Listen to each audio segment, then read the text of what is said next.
Какой контингент едет в Абхазию отдыхать? Тот контингент, даже который себе не может в Сочи позволить отдохнуть. Ну, не знаю.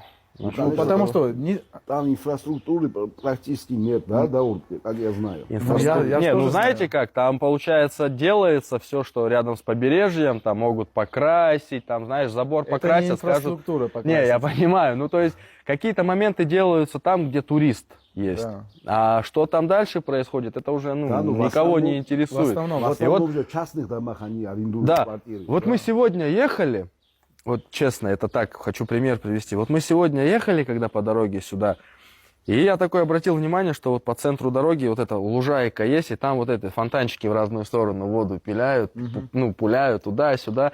Я сижу, думаю, блин, в Абхазии воды нету, здесь дорогу поливают, понимаешь? Конечно, там ничего делать не будут. Они один раз забор покрасили, сказали, вот на 300 тысяч, их в карман себе положили, все. А что там кто-то с чем-то и без ничего-то остался, это их уже ну, не Что за интересует. забор был 300 тысяч, не такая внушительная Да, сумма. Ну, но... это коррупционная схема. Во многих странах, к сожалению, Просто так 300 тысяч это происходит. несерьезно, если по 300 тысяч... И вообще я обратил внимание, что, ну вот именно, не знаю, как в том году было, но в этом году довольно очень, так скажем, много людей, да, отдыхать в Грузию именно со стороны России едет. Я заметил, что многие те, кто отдыхали на побережьях Абхазии, Да. они под влиянием пропаганды туда заезжали. Мгм. Ну, им так представляли в турагентстве, что там Абхазия это рай, там вообще все нормально. Да. И, да, конечно, с природой ни у кого вопросов нету. И Природа шикарная. одна из самых лучших. Но когда они видели инфраструктуру, обращение местного населения к ним, они второй раз туда не возвращаются. Я, с кем лично имел отношение вот в Грузии, вот с русскими туристами будет, или ну, с любой национальностью туристов, не бывало такого, чтобы он приехал только один раз. Он обязательно возвращается в Грузию. Да.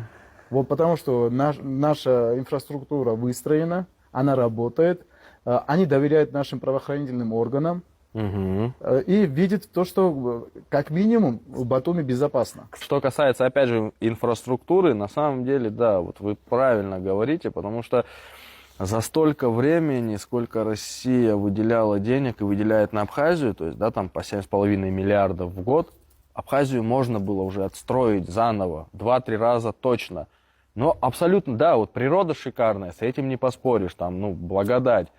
Но почему есть вроде бы дается, да, какая-то сумма, можно, ну сделайте, покажите хотя бы, что можете что-то. Нет, этим никто не хочет заниматься. Даур. Зато все хотят где покупать квартиры, как в Жане это делать, в центре Москвы.